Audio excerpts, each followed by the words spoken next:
Sir Hudson related all this with an air of so much simplicity that it was necessary to recollect that we were his prisoners, to find patience enough to listen to him. I affected not to understand him, and he then turned the conversation upon General Bonaparte, blamed his pride and his stubbornness, and complained bitterly of one of his protests. And there was indeed matter for complaint. The document was too vehement. His Excellency deserved to be more respectfully treated. The dinner over, and Sir Hudson having given vent to his ill humor, we prepared to go to Longwood, but we might be the bearers of letters, manuscripts, or plans, and nothing of that kind could be allowed to be introduced there without having been submitted to Mr. Gorker's inspection. He informed us of it and apologized. But he was, he said, a sworn enemy to correspondences, and waged war against them without mercy. We immediately emptied our pockets and opened our pocketbooks. The Cerberus relented, and we passed, but he might have required us to undress if he had thought proper. Gorker having done with us, Reed's turn came, and he was not so easily satisfied, but opened and examined one by one every article in our possession. This great operation over, we got into a carriage and entered on a most frightful road. Wherever we looked, we saw nothing but sentries and precipices. On one side was a deep abyss, on the other a stern-looking soldier. We proceeded thus amidst the precautions of war and the convulsions of nature, and never before had we seen so gloomy a spectacle. At last we reached Longwood and went to General Bertrand's, but he was with the Emperor. His Majesty had just received newspapers from London and was perusing the columns of the Morning Chronicle, which spoke of me. He found there abundance of praise bestowed on the anatomist, but not a word about the physician, and he concluded that I was altogether a stranger to the profession, a kind of Cuvier to whom he would give a horse for dissection, but not trust the cure of his own foot. Such were the dispositions in which he was when our arrival was announced to him. Go, said he to the Grand Marshal, and see what men they've sent me.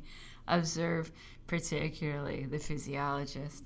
Bertrand accordingly came out to us, but he had an appearance of restraint. He told Bonavita to follow him and requested us to wait. I did not know what to make of such a singular reception.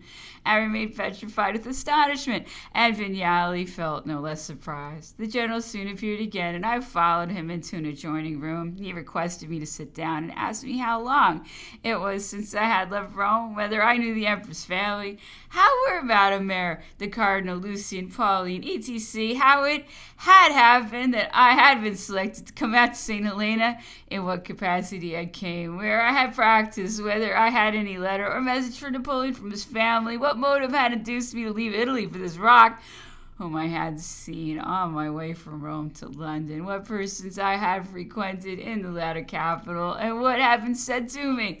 Having replied to all these questions, I had the honor of being introduced to the Countess, who was conversing with Dr. Verling and Abbé Bonavita.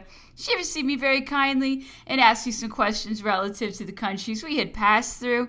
Vignali's turn came next, and he, having gone through the same ordeal of interrogatories, introduction, and reception, supper was served us, and we were afterwards shown into our apartments.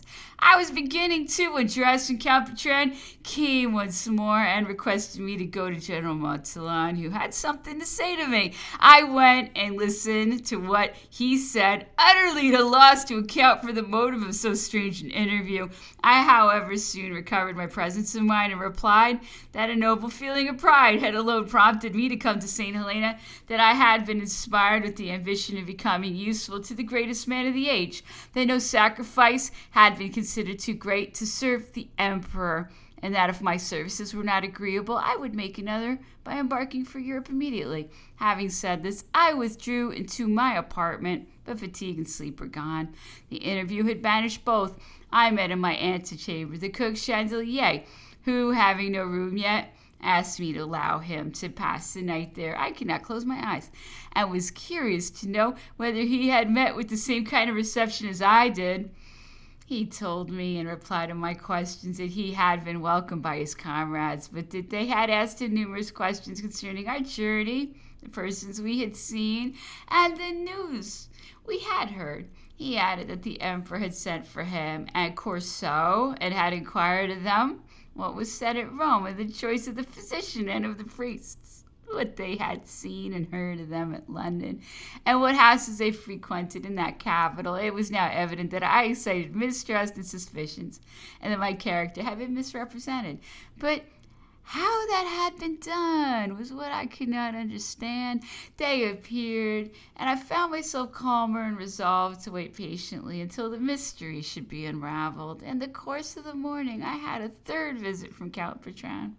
He begged me to give him a detailed written report stating the place of my birth, my age, my family, and the towns where I had studied, and asked me how long and where I had practiced, whether I had been attached to any service, and to what branch of the profession I had applied more particularly. I immediately drew up the statement required and sent it to him, together with my diplomas, my papers, and the cardinal's letter. Bonavita and Vignali were also obliged to produce a similar summary. This was a sad reception after having traveled so far, but His Eminence, in the middle of his grave occupations, had not been able to devote a few moments to write either to the emperor or to the grand marshal, and not any individual of the emperor's family had made up for his neglect.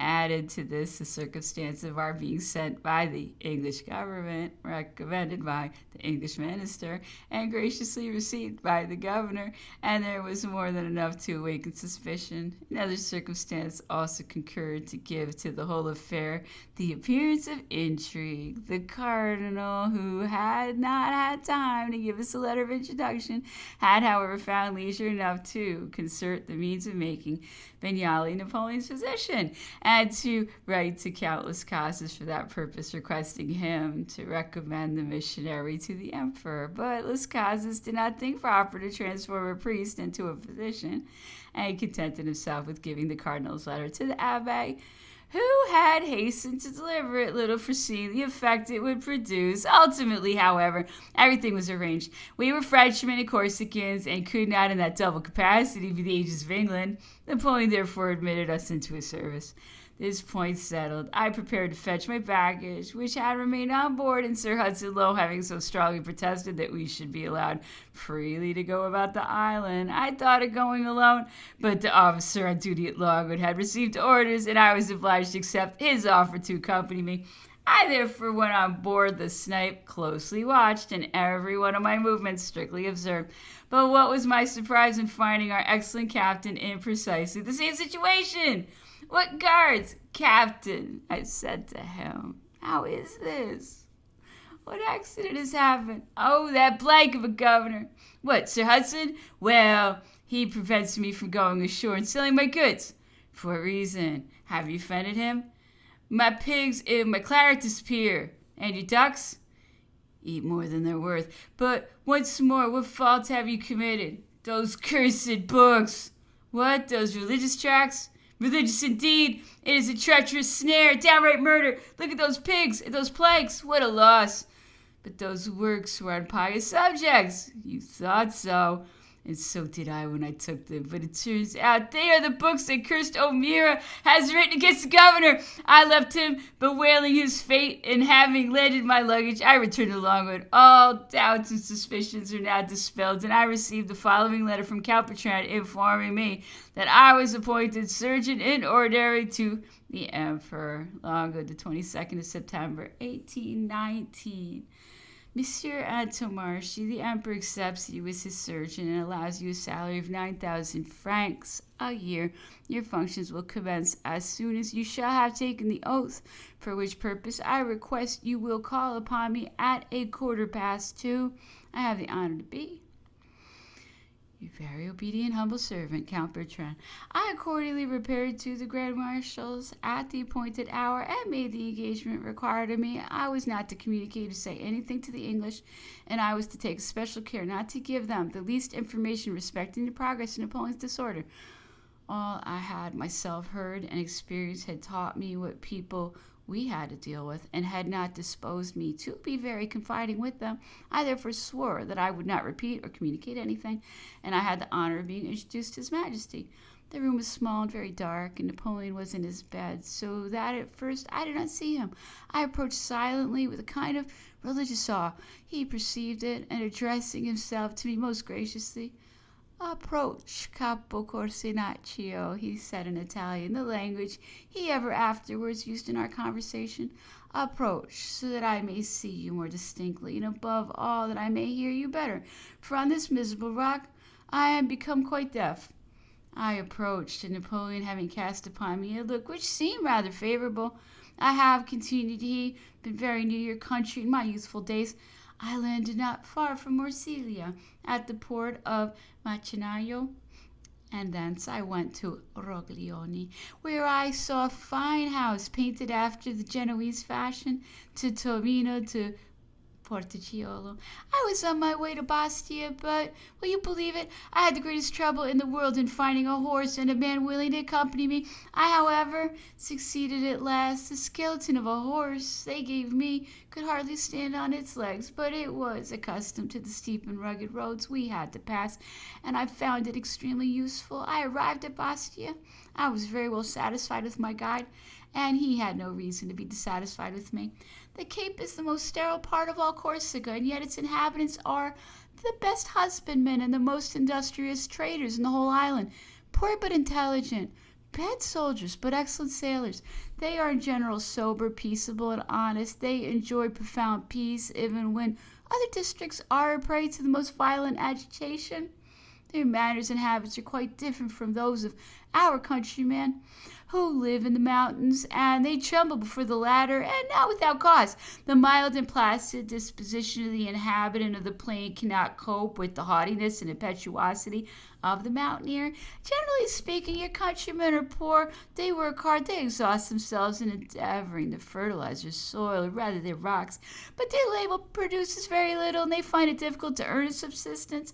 My countrymen, on the contrary, fatigue themselves but little, or not at all, and if they are not rich, they at least lead a quiet, independent life, running about with their gun on their shoulder. But this is saying quite enough of a country which I shall never see again. How long is it since you were in Corsica? 2 years, sire. How old are you? About 30. Oh, you might be my son. If I had known your mother, I should have left Macinaio and landed at Marsilia. At Centuri? Right, at Centuri. There's no part of Marsilia. Is your mother still alive? No, sire, she died when I was yet in infancy. Was she pretty, graceful, bewitching? She was a pretty woman and an excellent mother. Just the thing. Oh, I should certainly have landed at Centuri and should have gone to Marsilia to pay my court to an amiable Capo Corsina, to Madame Antommarchi. How old is your father? He is near 70. He is a notary.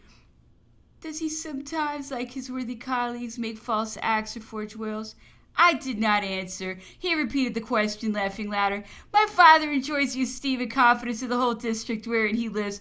Oh, if that is the case, there's nothing to be said. Do you remember the period when I conquered Italy for the first time? I have a vague recollection of it. What enthusiasm, what acclamations, what universal demonstrations of joy. The population crowded to meet me. I was their god, their idol, and they have remained faithful to me. Probably you scarcely remember, for you were then so young, my expedition to Egypt, my arrival and landing at Ajaccio and Frejus, and the transports of joy with which I was greeted. I recollect your unexpected appearance, which changed the face of Europe. I listened with admiration to what was related to me of General Bonaparte and of the miracles he had performed. Your health was drunk, sire, and the most ardent wishes were formed for your success. I have preserved a perfect recollection of the impression produced on my mind by the exultation of a whole nation, which had rested all its hopes in you. How old were you when you quitted Corsica?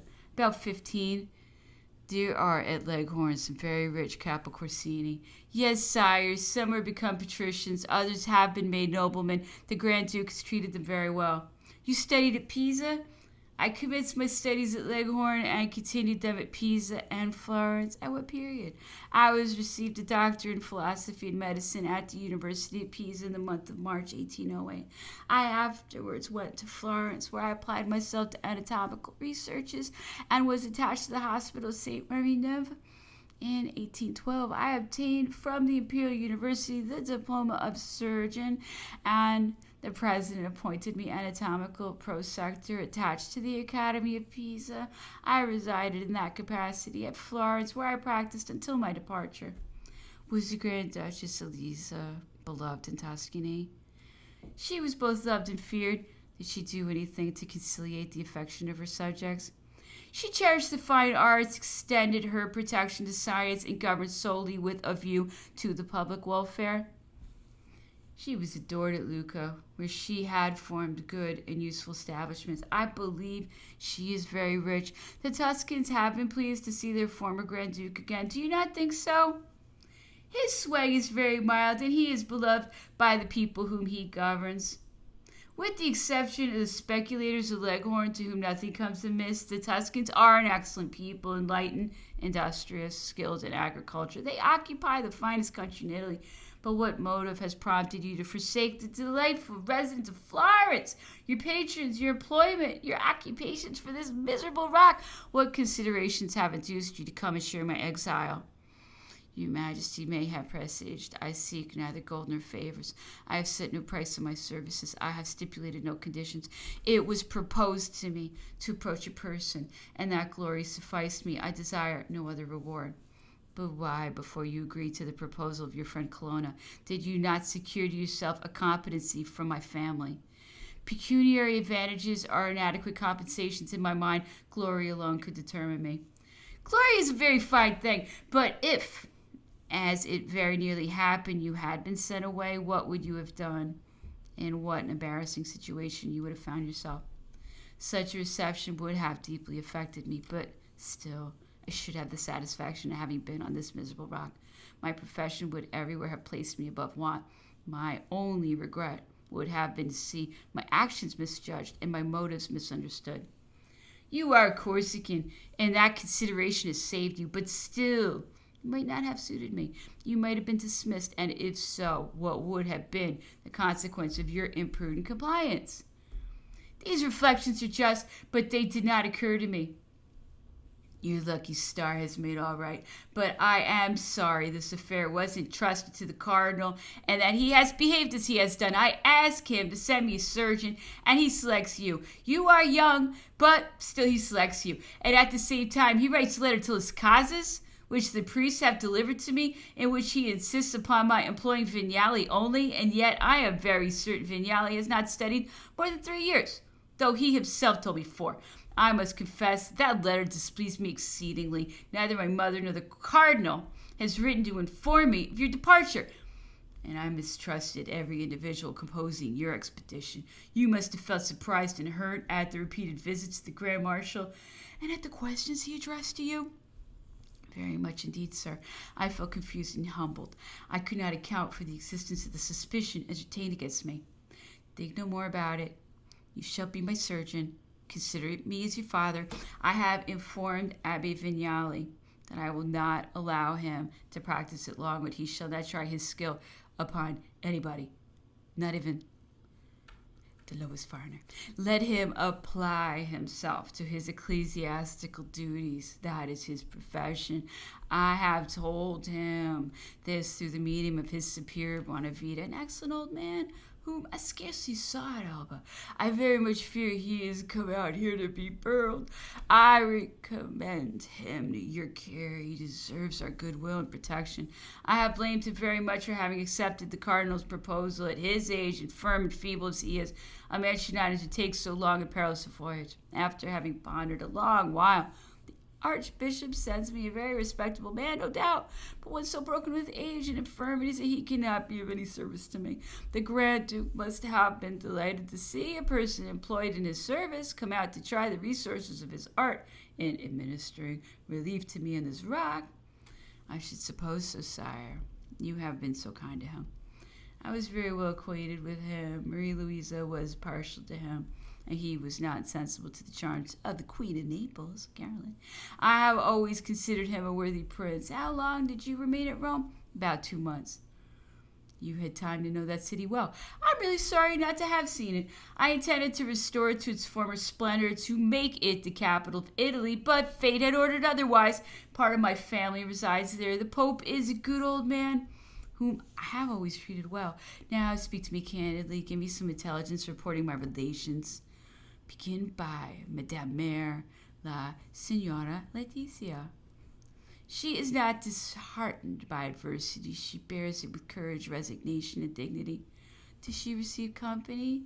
Does she go out in the world? What kind of life does she lead? Very retired life. The circle of her acquaintance is very small. It consists of a few intimate friends only. Those of her children who are at Rome are very attentive to her, but all her wishes, all her thoughts are at St. Helena. She only waits for a single word to brave the dangers of the sea and fold you in her arms. She has been all her life an excellent woman, a mother unequaled. She has always loved me most tenderly. When you left her, she was very much affected, was she not? At first she could scarcely suppress her emotion, but she soon recovered, showed a courage and strength of mind quite superhuman. I am certain she would not have dreaded the fatigues you have undergone. Does she frequent any society? She goes sometimes to His Eminence. Does the cardinal see her frequently? Several times every day, and her sons, almost every day, and Pauline, not so often. Her indisposition keeps her at home. What do you think of her complaint? I do not know the nature of it. You know perfectly well every individual of my family residing at Rome, do you not? Pray, how are they? What do they say about me? Oh, their thoughts are centered in St. Helena. They only aspire after your deliverance. State to me with precision all that every one of them has commissioned you to say to me. What did my mother say? Did she, herself, her children, and her fortune are at your disposal? That on the slightest intimation she would give up all she possesses, even though she should endure the greatest misery. And Prince Canino, that he arranged with Joseph that they should each of them come and spend 3 years with your majesty, if you did not disapprove of it. And Pauline, that she only awaited the orders of your majesty to hasten to you. We will think of it. He smiled and remained silent for a few minutes and then added, No, I shall not allow any of the members of my family to come and expose themselves to the insults of the English and witness the indignation offered to me by this blank. It is quite enough that I am obliged to endure them. Then suddenly passing to another subject, is La Signora Leticia fresh as ever? She still looks very well. And Pauline, is she still young and handsome? She is. She never had any other occupation but dress and pleasure. Do Louis and Lucien meet? Frequently at the house of Madame Mère. Do they receive company at home? Prince Canino has a few select friends, but Louis leads a life of retirement. They say he's very much given to devotion. Do you believe it? I have heard it. He is even thought a bigot.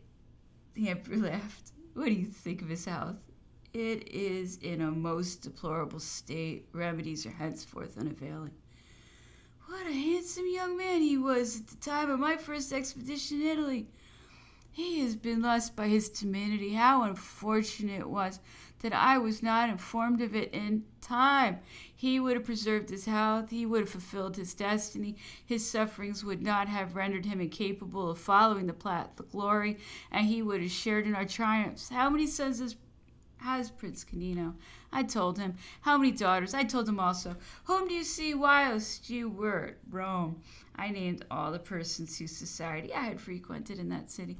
Does the cardinal he still admire her pictures? Does he still seek after them? He receives every morning coaches full of them. He examines them in his anteroom, purchases some, and underrates the others. It is a fancy which costs him immense sums of money. When did you leave Rome? The 25th of February. How did you travel? By short stages in a coach which took us as far as Antwerp. Did Madame Laetitia give you a great deal of money? 200 Napoleons and a draft for 12,000 francs on her banker in London. She is, I believe, the richest of the family. I used always to reproach her for being too moderate in her expenses. Do you know whether she expends much in charities at Rome? I do not. Did you see Maria Louisa when you passed through Parma? She had left Parma, and we were strictly enjoined not to make the object of our mission known. Do you know whether she was in correspondence with my mother or some of my family? Madame Mère has written to her twice, but without receiving any answer, because she's not allowed to answer. Who are the persons you have seen during the course of your journey? I named them and stated to him what they had said to me. Did you see at Frankfurt Princess Julia? She received me with that kindness and affability which are natural to her. How are her 2 daughters? Tall, handsome, and fresh as roses. One of them is, I believe, going to be married to one of Lucien's sons. Have you heard anything about it? The princess asked me several questions respecting the eldest son, and I easily guessed the motive of so lively an interest. I must confess that such a marriage would please me. So you were well received? I could not have been better. She has more delicacy of feeling and sentiment than any woman I know. It is impossible to have a better heart. Have you seen Las Casas? Yes, sire. How is he? He is seriously ill. Have you seen his son Emmanuel? He was at Strasbourg. The priests have told me, if I recollect right, that you had not met with any obstacle on your way from Rome to London. None whatever, sire. When did you arrive in London? On the 19th of April. How long did you remain there? We left it only on the 9th of July. Whom did you see there, more particularly?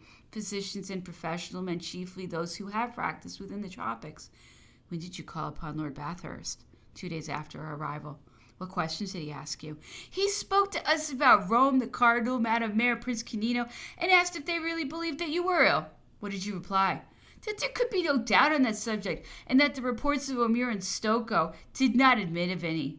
What did he say to that? That those reports were not correct. That he had just received positive intelligence that you enjoyed perfect health, and that we might write to Rome and communicate that intelligence. How many times did you see him? 3 or 4. Did you go to see Lord Holland? Yes. Prince Canino had given me a letter of introduction to his lordship. Were you well received? Did Lady Holland receive you well? Perfectly well. Does his lordship live in London or in the country? He resides at a short distance from the capital. You saw O'Meara frequently, did you not? Every day. What did he say to you about me and my disorder? I recapitulated to him the content of the reports. Is he satisfied with me? Perfectly, sire. Relate to me in detail all that you saw and did during your residence in London. Name the persons you became acquainted with and those you frequented. I gave him the desired account. He afterwards continued his questions. London is a very large city, is it not? It is. And as remarkable for its population as for its size. Have you been to Paris? I've never been to France. Enough. Now go and see General Montsalon and ask for the doctor who attends him and consult with him before he is recalled. Inquire also what other person he attended in order that you may visit them after he is gone. Ascertain what are the diseases prevalent in this climate and particularly on the spot where we are. And do not forget to ask the doctor what curative method he adopts. This island is quite another world. You require the advice of those who have studied it. I have constantly refused to see your predecessor, but I nevertheless think him capable of giving you every information necessary to ensure success in the exercise of your profession.